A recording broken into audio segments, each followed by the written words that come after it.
আপনাদের সবাইকে আমার বেসিক ইলেকট্রনিক্স চ্যানেলে ওয়েলকাম।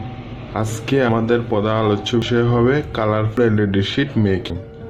এই কালারফুল এলইডি শিট মেকিং এর জন্য যেসব টুলস এবং ইকুইপমেন্ট প্রয়োজন হবে সেগুলো হলো, প্রথমত আমাদের প্রয়োজন হবে সোল্ডারিং আয়রন, একটা এলইডি, আমরা যে 5mm এলইডি ব্যবহার করি সেগুলো প্রয়োজন হবে 9 পিস, অর্থাৎ 9টা। 10 ওহমের রেজিস্টর প্রয়োজন হবে একটা, পাওয়ার সোর্স অর্থাৎ পাওয়ার সাপ্লাইয়ার লাগবে একটা, এটা 5 ভোল্টের হতে হবে। ব্যারো বোর্ড অর্থাৎ যেটাতে আমরা সোল্ডারিং করে এই এলইডি গুলোকে বসাবো, সেই ব্যারো বোর্ডটি লাগবে আমাদের প্রয়োজন মতো অ্যাজ নিডেড। এখন আমাদের এই প্রজেক্টের জন্য আমাদের যেসব ইকুইপমেন্ট প্রয়োজন হবে সেগুলো আমরা প্র্যাকটিক্যালি দেখব। প্রথমত আমাদের একটি প্রয়োজন হবে সোল্ডারিং আয়রন। আমরা একটি 60 ওয়াটের একটি সোল্ডারিং আয়রন নিলাম। এবং পাওয়ার সোর্স হিসেবে আমরা 5 ভোল্টের একটা power bank, USB power bank নিলাম। আর এখানে আমাদের সেই প্রয়োজনের মতো barrow board, needed barrow board আমরা নিলাম। এটাতে আমরা এলইডি গুলোকে বসাবো। আর আমরা নিলাম একটা 10 ওহম রেজিস্টর। এই 10 ওহম রেজিস্টরের মাধ্যমে আমরা ভোল্টেজ কন্ট্রোল করব। আর এখানে আমরা 9 পিস এলইডি নিলাম। এখানের মধ্যে 6টা হলো হলুদ এলইডি এবং 3টা নিলাম লাল এলইডি। এগুলোর মাধ্যমে আমরা প্র্যাকটিক্যালি আজকে একটি এলইডি শিট মেকিং করে দেখাবো। আচ্ছা, এলইডি শিট মেকিং এর জন্য সবার প্রথমে আমাদের এই এলইডি পিস এলইডি গুলোর পজিটিভ এবং নেগেটিভকে আলাদা করতে হবে। আমরা এই এলইডি গুলো পজিটিভ এবং নেগেটিভ খুব সহজে চিনতে পারি। এখানে যে ল্যাগটা আছে, এই এলইডি ল্যাগ যে দুইটা আছে, এখানের মধ্যে যেটি বড় এটি হলো এলইডি পজিটিভ প্রান্ত এবং যেটি ছোট সেটা হলো এলইডি নেগেটিভ টার্মিনাল। এভাবে আমরা খুব সহজে এলইডির পজিটিভ এবং নেগেটিভ শনাক্ত করতে পারি।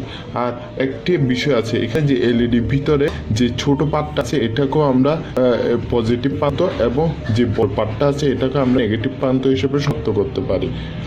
যদি কোনো সময় যদি এলইডির দুই প্রান্ত সমান থাকে তাহলে আমরা এখানে ভিতরে যে পাতগুলো আছে এগুলোর মাধ্যমে খুব সহজে এলইডি পজিটিভ এবং নেগেটিভ প্রান্ত শনাক্ত করতে পারি। আমরা এখন এলইডির পজিটিভ এবং নেগেটিভ প্রান্ত শনাক্ত করে আলাদা আলাদা করে রাখবো।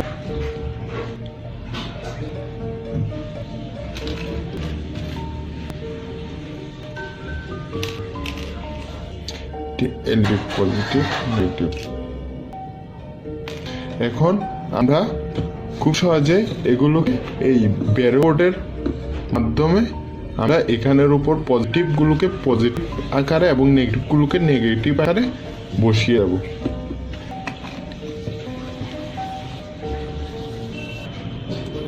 এখন আমরা এলইডির পজিটিভ এবং নেগেটিভ দেখিয়ে এগুলোকে ঠিক আকারে বসিয়ে দেব।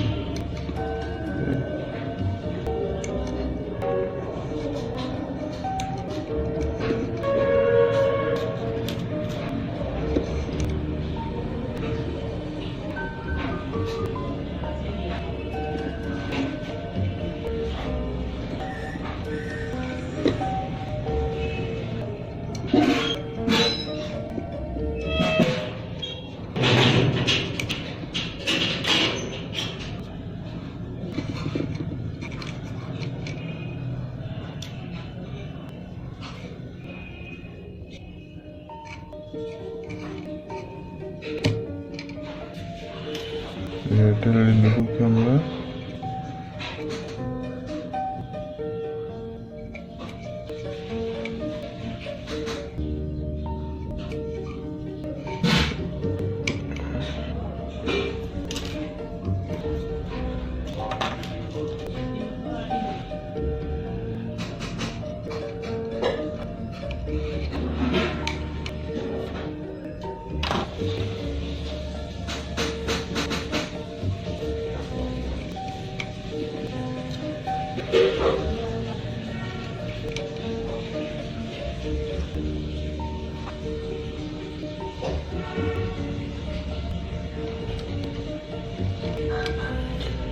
এখানে ব্যারো বোর্ডের উপরে আমাদের এলইডি গুলো বসানো কাজ শেষ। এখন এগুলোকে আমরা আমাদের সঠিকভাবে সোল্ডারিং করতে হবে। এখন আমাদের সুবিধা মতো করে সোল্ডারিং করে নিতে হবে।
ঢালাই কাজ করা মোটামুটি প্রায় শেষ। আমরা এখানে পজিটিভ প্রান্তগুলো পজিটিভ প্রান্তের সাথে এবং নেগেটিভ প্রান্তগুলোকে নেগেটিভ প্রান্তের সাথে আমরা জয়েন করেছি। এখন আমরা সিরিজ জয়েন করছি। এখন আমরা প্যারালালি এগুলোকে জয়েন করব। এখন আমরা এই সাইড থেকে এই সাইডে, এই পাশ থেকে এই পাশে আমরা জয়েন করব। এখানেও আমরা পজিটিভকে পজিটিভ প্রান্তের সাথে এলইড এবং নেগেটিভকে নেগেটিভ প্রান্তের সামনে ঝালাই করব।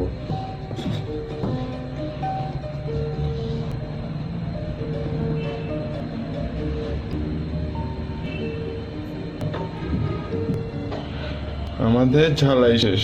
আমরা এখন এখানে পুরো সার্কিটটাতে আমরা এলইডি পজিটিভ প্রান্তের সাথে পজিটিভ প্রান্ত এবং নেগেটিভ প্রান্তের সাথে নেগেটিভ প্রান্তকে আমরা সোল্ডার ঝালাই করে নিচ্ছি। এখন আমাদের থেকে এই এলইডি শিটের সাথে আমাদের এই 10 ওহমের রেজিস্টরটা সেট আপ করতে হবে। আমরা 10 ওহমের রেজিস্টরকে আমরা এখানে এলইডি পজিটিভ প্রান্তের সাথে অ্যাড করে দিতে পারি। আমরা এলইডি পজিটিভ প্রান্তের সাথে অ্যাড করে দিতে পারি খুব সহজে।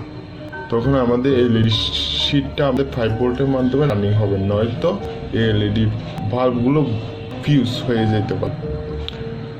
আমরা এখন এখানে রেজিস্টার 10 ওহম রেজিস্টারটাকে জ্বালাই করে নিচ্ছি।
আমাদের ঝালাই কার্য প্রায় শেষ প্রান্তে।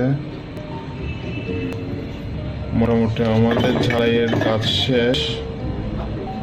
ঝালাই শেষে আমাদের এই সার্কিটটি এমনই দেখা যাবে।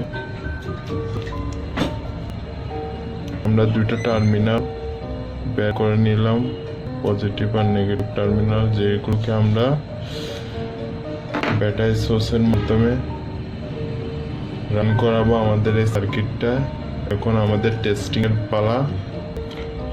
আমাদের কার্য শেষ। আমরা এই একই রুলস ফলো করে বিভিন্ন রকম এলইডি শিট বানাতে পারি। এটাকেও আমরা এই রুলস ফলো করে বানিয়েছি।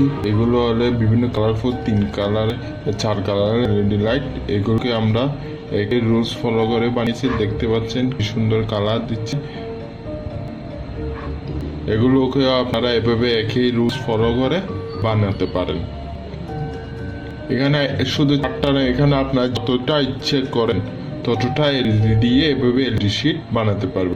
কিন্তু মাথায় রাখতে হবে ভোল্টেজ ড্রপের কারণে আমাদের একটি 10 ওহম রেজিস্টর প্রয়োজন হবে। এই রেজিস্টরটি না দিলে এগুলো পুড়ে যাবে। এটিকেও আমরা কিছুক্ষণ আগে বানিয়েছি। এটিও একই রুলস ফলো করে বানিয়েছি। দেখতে পাচ্ছেন এটিও সুন্দর আলো দিচ্ছে। এটিও আমাদের কিছুক্ষণ আগে বানিয়েছি আমরা এই শিটটিকে। এটিও খুবই দারুণ আলো দিচ্ছে, আমরা দেখতে পাচ্ছি। এর পরবর্তী এগুলো একে রুলস ফলো করে বানানো। দেখতে পাচ্ছেন এলইডি শিট। আপনারা চাইলে বাসায় এভাবে এলইডি শিট বানাতে পারেন স্বল্প খরচে। এটি একে রুলস, এগুলো সবগুলো একে রুলস ফলো করে বানানো। আপনারা চাইলে এভাবে এলইডি শিট বানাতে পারেন। আজকে আমার ভিডিও এতটুকুই। পরবর্তীতে অন্য কোনো শিক্ষণীয় ভিডিওতে দেখা হবে। আজ এতটুকুতে বিদায় নিচ্ছি। নমস্কার।